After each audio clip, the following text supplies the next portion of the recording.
శివా నీదు మహిమ ఎన్నటికీ తెలియదాయే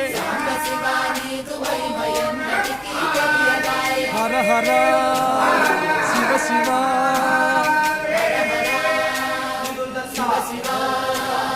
గంగా జలము తెచ్చి నీకు అభిషేకము చేస్తుంటే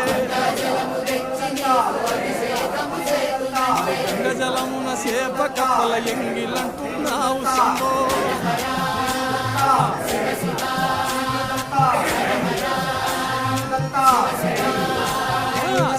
శివ నీదు మహిమ ఎన్నటికీ తెలియదాయే ఆవు పాలు తెచ్చి నీ